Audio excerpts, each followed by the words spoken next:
Hello and welcome to Through the Bible with Les Feldick, an Oklahoma rancher and farmer. Les Feldick has been teaching homestyle Bible classes for over 20 years in Iowa, Oklahoma, and Texas. Les Feldick's unique style of Bible teaching has made the books of the Bible come to life. When Les is teaching, it's so interesting that people say time just seems to fly by. And now, here is Les Feldick. Okay, now we're glad to see everybody back, and I know that you've come from near and far. And for our television audience, always remember we tape 4 of these programs in succession. And if you're ever in the Tulsa area on the first Wednesday of a month, you just call us and we'll make arrangements that you can come in and be part of our studio class. And again, we always appreciate hearing from you. We love your letters and your comments, and we just praise the Lord for whatever He's accomplishing through us. Now again, for those of you in the studio audience, we'll be starting in Galatians chapter 4, verse 1. And I guess I better keep reminding people that everything that's been on television is available on video, audio, and the little printed page books, which are word for word from the program. And if you're interested in any of that, of course, you call us or write to us and we'll give you the information. All right, this is a Bible study, and that's why we like to use every minute we possibly can. So if we'll look at Galatians chapter 4, verse 1, now again for a bit of review and background, Galatians was written to that group of churches up in Asia Minor, which was called Galatia, which was central Turkey, for the precise purpose of correcting their going back under legalism. And so I think it became such an urgent thing for the Apostle Paul that he didn't even really wait for a secretary or amanuensis, I guess is the word they call it, to do the writing for him, as he does on all of his other epistles. But this was so urgent that we have to feel that he wrote this in his own hand, even in spite of an eye problem, which I still think was his thorn in the flesh. And as blind people do, he no doubt had to print with large figures. And he makes mention of the fact that you see what large letter I write. And I think that was all in regard to his ability not to be able to see the small print, but it had to, because of his blindness, print in large figures. So the whole little letter Galatians is written with this in view, that you're not under law, you're under grace. And of course it's still appropriate today, because most of Christendom is so saturated with legalism that it is so hard for people to break away. And I know that tongue-in-cheek, people have asked me, well, why do you suppose it took the Lord 3 years to show Paul at that retreat in Arabia all the things of grace? And I said, like I say, tongue-in-cheek, that it probably took 3.5 years to get Judaism out of him, because it's just human nature that when we are so brainwashed with religion and tradition, even as Paul was in Judaism, so also everybody today is ingrained with legalism of one sort or another. And so this little letter is just as appropriate for us today as it was the day that it was written, that we are not under law, we're under grace. Now grace remember, means total freedom, total liberty. But again, I always follow that with, it's not license. But so far as being confined to any legal system, any idea of you can't do this, you can't do that, we've been set free from all of it.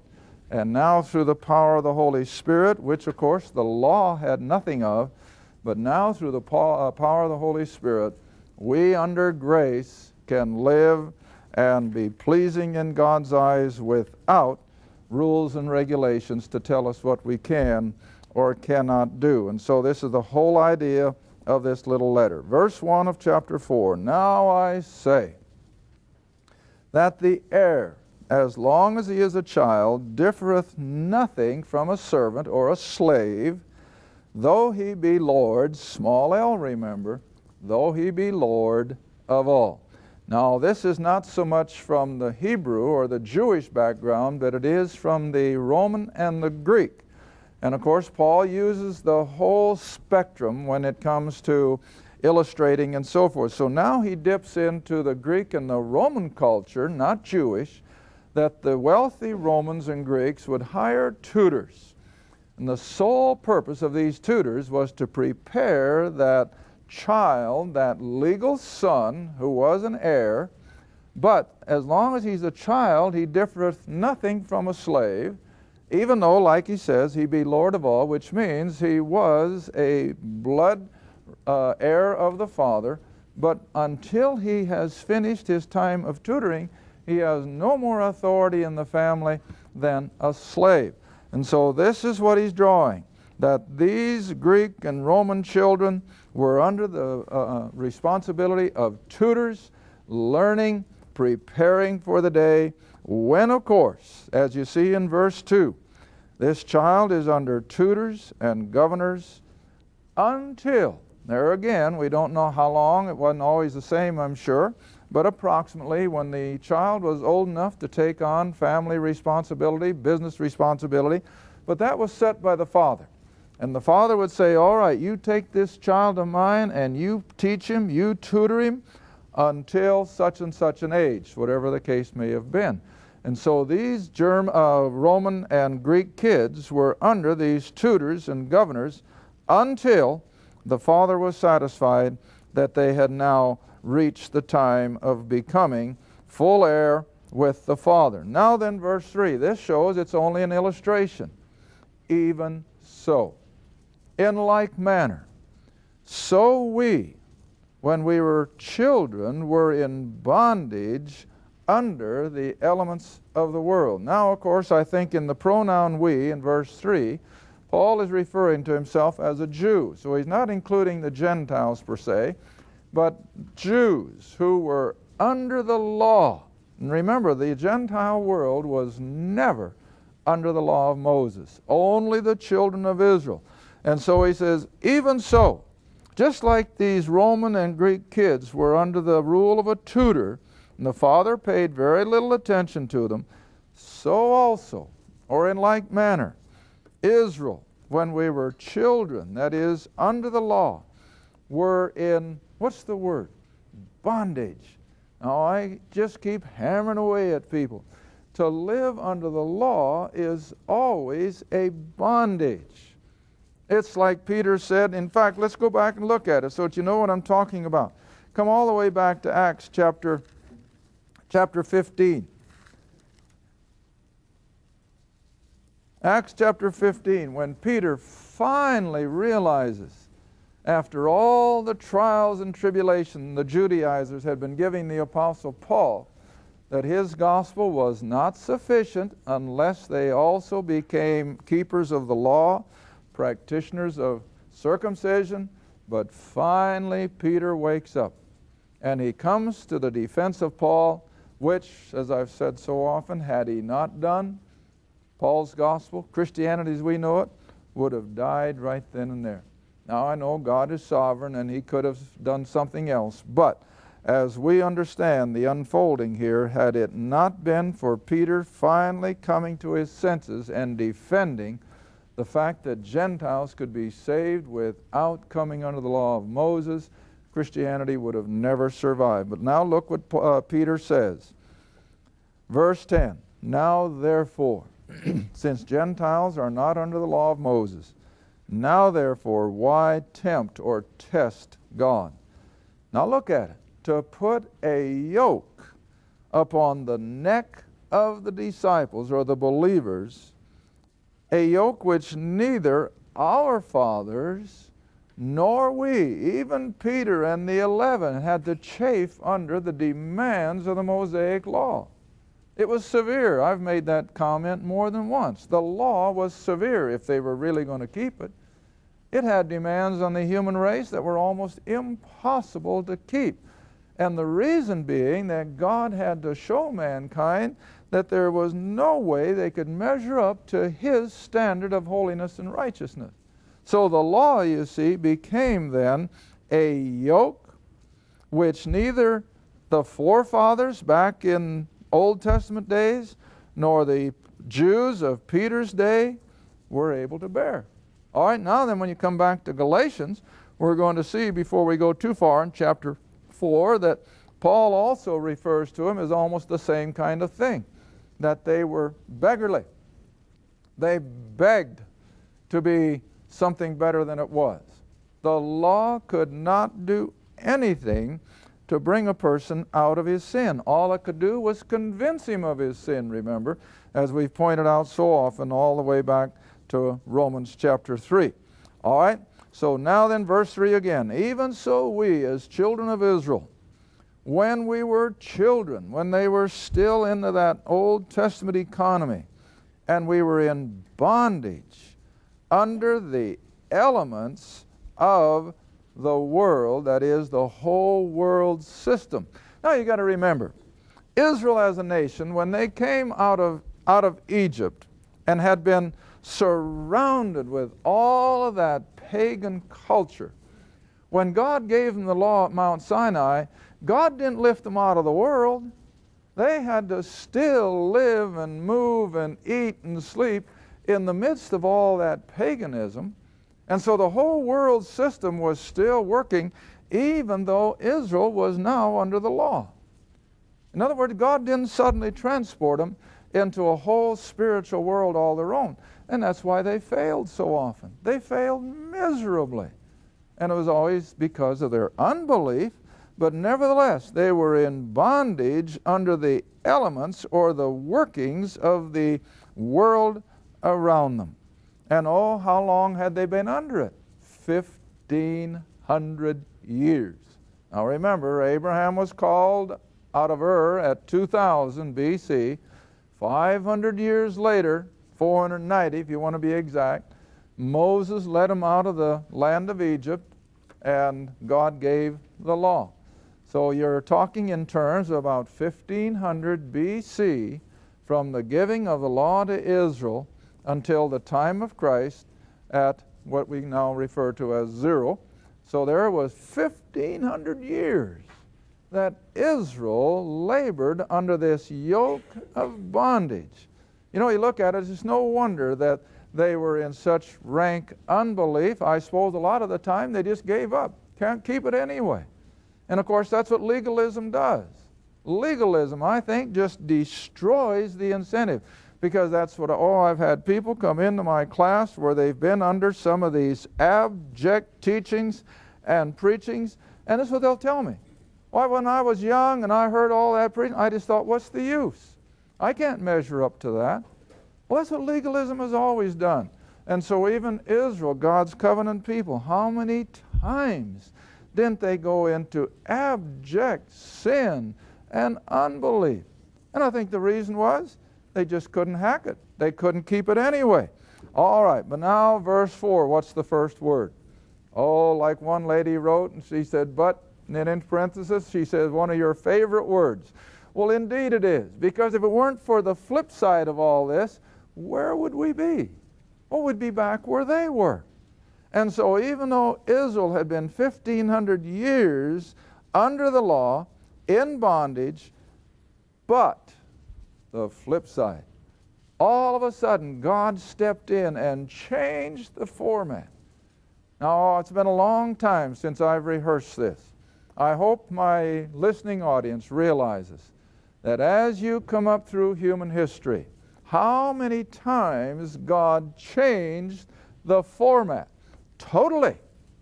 Although he himself never changed, yet the format was changing. I always like to go back all the way to the Garden of Eden. Garden of Eden living was totally different than it was out of the garden, wasn't it? All you have to do is just stop and think. What was life like in the garden? Oh, it was easy. No sin, no opposition, no weeds, no thorns. It was just a beautiful lifestyle. What was it like after the garden? Just the opposite. All of a sudden now they're confronted with all the opposition of nature.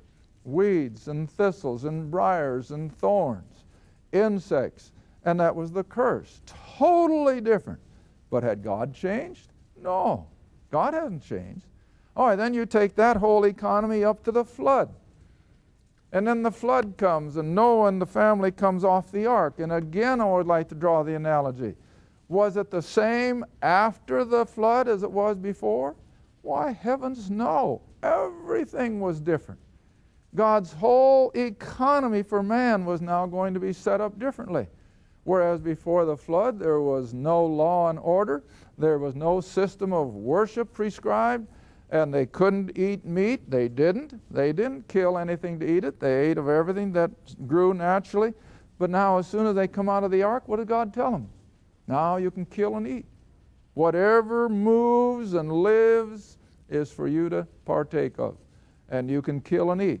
But he also instituted, of course, capital punishment. For the man that killeth another man, he must be put to death. A whole new economy. Has God changed? No. Not a bit. All right, then we come to the call of Abraham. And again, God does something totally different without ever changing himself.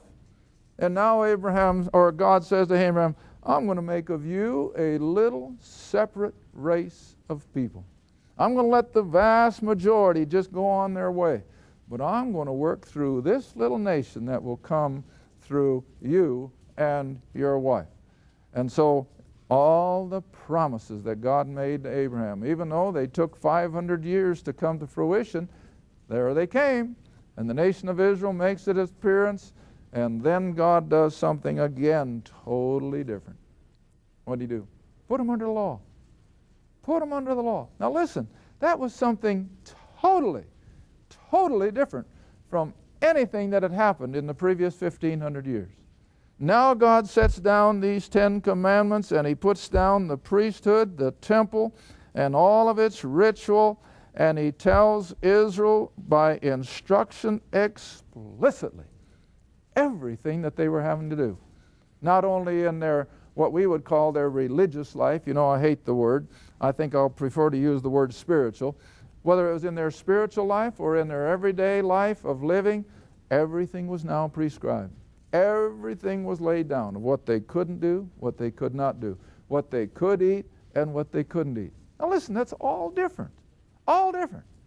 Now then, Israel lived under those circumstances up until the work of the cross was finished, but the work of the cross couldn't be finished until first Christ had to be born at Bethlehem. And that's now what we got in verse 4. But after 4,000 years of varying types of responsibility, all of a sudden God does something totally different. And how does it begin? With the fulfillment of a promise that he made way back in Genesis chapter 3, verse 15. But, let's read verse 4 before we go back and look at that. But, in spite of 4,000 years of all these various activities, when the fullness of the time was come. Hey, you know what that means? That according to God's schedule, at the exact right day and hour and year, the Messiah was born in Bethlehem. Now, you know, whenever I look at this verse, I have to remember someone asked his pastor one time why he didn't spend more time in Paul and leave off all that time in the 4 Gospels. And his answer was, well, if I leave the Gospels, then I haven't got anything to say about the Christmas story. Well, now, how ridiculous can you get? What is this? This is the Christmas story, if you want to call it that. This is referring to Christ's birth in Bethlehem. But, of course, Paul doesn't have to rehearse all the details of Joseph and Mary, because that's already been implied. It was prophesied. But now he brings us right to the crucial point of Christ's birth in Bethlehem. Why did it happen? Because it was in God's timetable. It was all part and parcel of God's plan for the ages. And that at the exact right moment in time, born of a woman, came the fullness of time. The God the Son was made of a woman, made under the law. All right, now let's go all the way back to Genesis chapter 3. We look at these verses, but you know, in our trip out to Indiana, and we've been speaking to literally hundreds of people, And yet it just constantly reminds me that you cannot repeat these things often enough. You know, I have to tell people constantly, you know, I hate to repeat because I feel that once I've said it, they've got it. But it doesn't work that way. It just doesn't work that way, and I don't imagine it would work if I were out there instead of up here, because that's just part of our human makeup. It takes a long time for these things to get socked in, and we have to be reminded of them from time to time. All right, in Genesis chapter 3, verse 15, where the Lord is now dealing with the serpent, Satan, after Eve and Adam have fallen, and he comes right back, as Romans 8 makes it so plain. Immediately he comes back with hope for the race, and that is the promise of a Redeemer. And God says, will put enmity between thee. Now remember, he's talking to Satan through the serpent. And I will put enmity between thee and the woman, and between thy seed. Now what is implied there? The seed of the woman. And between the seed of the woman, thy seed, and her seed, which is the seed of the woman. It, the seed of the woman, the Christ, the Son of God, who, like Paul just said in Galatians, at the fullness of time should come. So the seed of the woman shall bruise thy head, and thou, Satan, shall bruise his heel. Now we've explained this verse before, but of course this is the promise of the coming Redeemer. And as soon as man sinned, God comes right back with the remedy. And it's the only remedy. And it's going to be the seed of the woman. Now, how will the seed of the woman be a remedy for man's sin? By being crushed or by being put to death at the cross, whereby his power of resurrection and all that it implied would bruise Satan's head, and would be put into a place of defeat, but Satan would still come back and bruise his heel, in other words, cause the suffering that he had to go through for our salvation. So to clarify it again, I may have goofed it a little bit, that the seed of the woman shall bruise the head of the serpent. And you know that's the only place you can really kill a snake, is to crush his head. And so the seed of the woman would bruise the head of the serpent, but the serpent got his licks in, of course, by causing Christ to suffer so inexorably. All right, now then, as you come back to Galatians chapter 4, we see then that in the fullness of time, right on God's timetable. I was just explaining to someone tonight, when you watch the timing of things back in the Old Testament, you know God was never a day late. God was never a day early. And I can always give examples. You take Abraham. At exactly the right time, God brought him out of Ur of the Chaldees and set him on his path towards going into Canaan and becoming the father of the Jewish race. And exactly 430 years after is the night of the Passover in Egypt. And Moses is ready to lead Israel out of captivity. Now we also know that there was to be a 40-year span of time from the time they left Egypt until they would finally get into the Promised Land, which of course was 40 years to the day. Now, as I was studying this some years ago, it's just amazing. Do you realize that on the Passover night in Egypt, it was the same day and the same month of the year, but 40 years later, when they celebrated the Passover with Joshua leading them across the Jordan River. Oh, God's timing is right on. And I think it was Sir Robert Anderson was one of the first to suddenly realize that from the decree to Nehemiah to go back and rebuild the city of Jerusalem as it's recorded in Nehemiah 2, until from that date until the triumphal entry or Palm Sunday, exactly 483 years as it was prophesied. Not 484, not 482, 483 years. God is always right on schedule. Now, according to Paul then, Christ's birth the same way. at the exact moment in human history when the fullness of time was now fulfilled, Christ was born in Bethlehem. Not an accident, but totally according to God's program. All right, now then, the other part that is so amazing, of course, that not only was the Son made of a woman, but under the what? Under the law. Under the law. And oh, I wish people would understand that everything concerning Christ's first coming, the law was in place. And we're going to see in an allegory, if not during these 4 programs, or surely in the next 4, but we're going to see the allegory that as Paul wrote this book of Galatians, the temple was operating full speed ahead there in Jerusalem. The priests were performing the rites. They were bringing the animal sacrifices. The law was under, or the nation of Israel was under the law, albeit it was a degenerated religious system, totally degenerated. Instead of now operating under the basic 10 commandments, you want to remember that temple worship at the time of Christ was now under 613 rules and regulations which comprised the law. And that's what made it all the harder. Instead of 10 commandments to keep, they now had 613. Well, you know, that's almost a lifelong education to learn 613 rules and regulations. But that was the law under which Christ came. And he never once did Jesus tell the Jews of his day to forget keeping the law, that they're under grace. He never said it. And he couldn't, because you see, Israel was not yet in a place where the law could be set away. That couldn't happen until he died. The cross is where the law was finally crucified. But oh, the nation of Israel was under the law at the time of Christ's birth, and they could see nothing but their own self-righteousness, and they could brag about how they were law keepers. You can just see those Pharisees, can't you?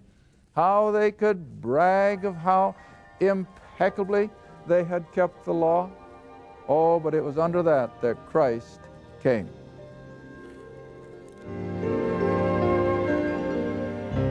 Thank you for watching Through the Bible with Les Feldick, a weekly Bible study. If you would like more information about the Les Feldick Ministries, a Bible study in your area, or about this program, write to Les Feldick Ministries, Route 1, Box 760, Kinta, Oklahoma, 74552.